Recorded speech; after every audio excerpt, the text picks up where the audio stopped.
नमस्कार दर्शकों, गरुड़ पुराण भाग 31 में आप सबका स्वागत है। हम सब जानते हैं कि जिसका जन्म हुआ है उसकी मृत्यु होना निश्चित है, परंतु हर किसी के शरीर में उत्पन्न होने वाली व्याधि और मृत्यु का कारण अलग क्यों होता है।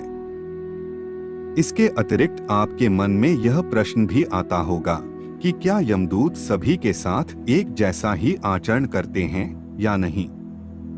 यह सब प्रश्न गरुड़ जी ने भगवान विष्णु से किए थे, जिनका जो उत्तर उन्होंने दिया वही हम इस प्रस्तुति के माध्यम से आपके समक्ष प्रस्तुत करने जा रहे हैं। कृपया वीडियो को अंत तक देखें और चैनल को सब्सक्राइब अवश्य करें। वीडियो आरंभ करने से पूर्व हम आपको हमारे इंस्टाग्राम अकाउंट के बारे में बता रहे हैं। आप इंस्टाग्राम पर जाकर हमें फॉलो करें, जिससे नई नई जानकारियां और अपडेट्स आपको समय समय पर मिलते रहेंगे। अधिक समय न लेते हुए आरंभ करते हैं।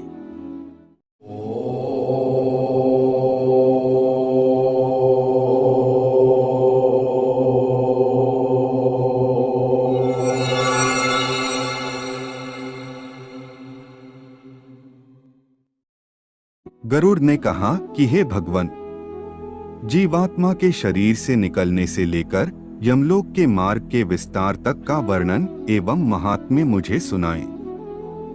भगवान ने कहा कि हे ताक्षर्य, मैं यथाक्रम यम मार्ग और उस समय जीवात्मा की स्थिति तुम्हें बता रहा हूं। ध्यान से सुनो। हे गरुड़, यमलोक और मृत्यु लोक के मध्य की दूरी 86,000 योजन है। हे खगेश, इस संसार में पूर्वार्जित अच्छे और बुरे कर्मों का फल भोग कर अपने कर्म के अनुसार ही किसी व्याधि का जन्म होता है, और अपने द्वारा किए गए कर्मों के आधार पर कारण मात्र बनकर ही कोई व्याधि उत्पन्न होती है। जिसकी जिस कारण से मृत्यु निश्चित है, वह कारण किए गए कर्मों के अनुसार प्राकृतिक रूप से उसे अवश्य प्राप्त होता है।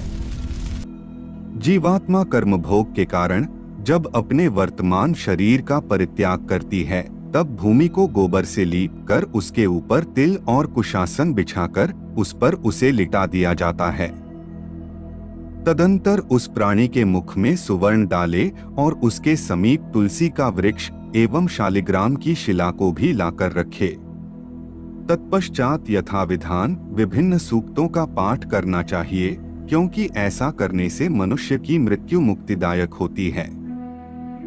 उसके बाद मरे हुए प्राणी के शरीरगत विभिन्न स्थानों पे सोने की डंडी को रखने का विधान है, जिसके अनुसार क्रमशः एक डंडी मुख, एक एक डंडी नाक के दोनों छिद्रों में, एक एक डंडी नेत्रों और कान पे रखें, एक डंडी लिंग तथा एक डंडी उसके ब्रह्मांड पे रखनी चाहिए।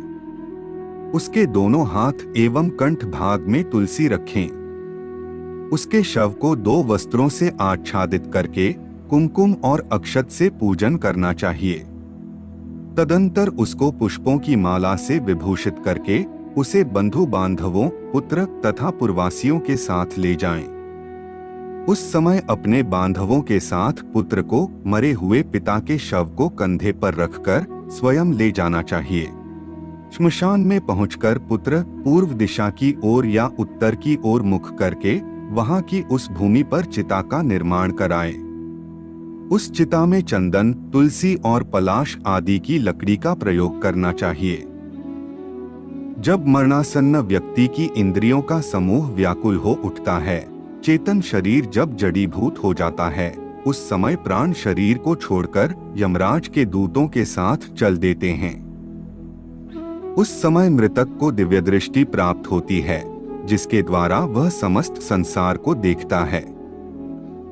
जब मृतक के प्राण कंठ में आकर अटक जाते हैं, उस काल में उस आतुर व्यक्ति का रूप बड़ा बीभत्स और कठोर हो जाता है। कोई मरता हुआ प्राणी मुख से फेन उगलता है तो किसी का मुख लार से भर जाता है। उस समय जो प्राणी दुरात्मा होते हैं, उन्हें यमदूत अपने पाश बंधनों से जकड़कर मारते हैं।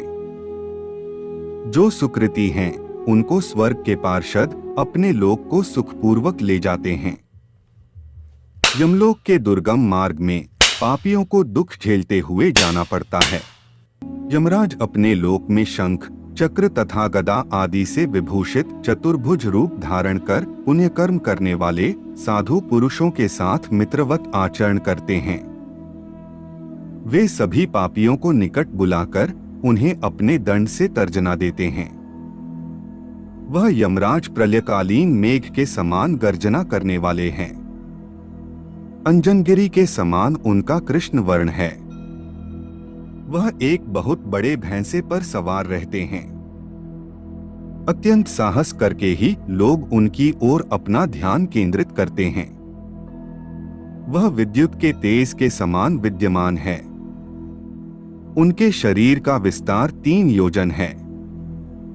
वह महाक्रोधी एवं अत्यंत भयंकर है। भीमकाय दुराकृति यमराज अपने हाथ में लोहे का दंड और पाश धारण करते हैं। उनके मुख तथा नेत्रों को देखने से ही पापियों के मन में भय उत्पन्न हो उठता है।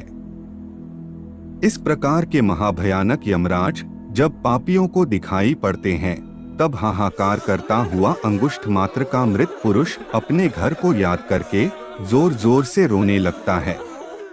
प्राणों से मुक्त शरीर चेष्टाहीन हो जाता है।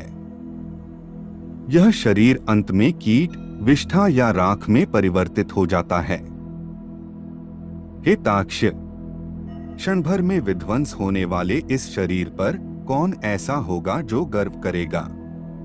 इस असत शरीर से होने वाले वित्त का दान, आदर पूर्वक वाणी, कीर्ति, धर्म, आयु और परोपकार, यही सब कुछ है।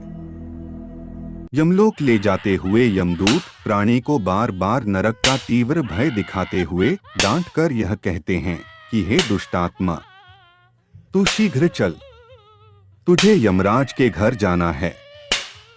शीघ्र ही हम सब तुझे कुंभीपाक नामक नरक में ले चलेंगे। उस समय इस प्रकार की वाणी और बंधु बांधवों का रुदन सुनकर ऊंचे स्वर में हाँ हाँ करके विलाप करता हुआ वह मृतक यमदूतों के द्वारा यमलोक पहुंचाया जाता है।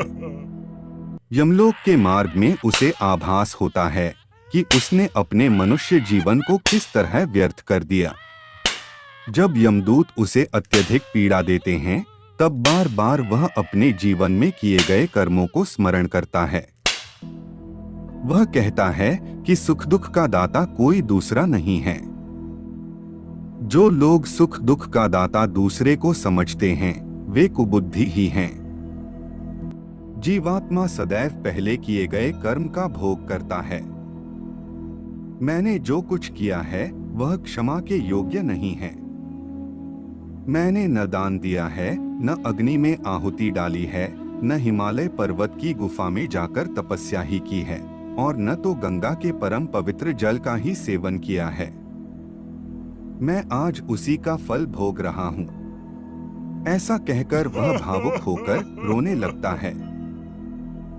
यह हमने आपको पुरुषों के साथ होने वाली घटना के बारे में बताया। अगर आप स्त्रियों की यमलोक यात्रा के बारे में विस्तार से जानना चाहते हैं तो कमेंट में लिखें। आपको हमारी वीडियो अच्छी लगी हो तो लाइक करें और चैनल को सब्सक्राइब करना न भूलें। मिलते हैं एक और ज्ञानवर्धक वीडियो के साथ। तब तक के लिए जय जय श्री राम।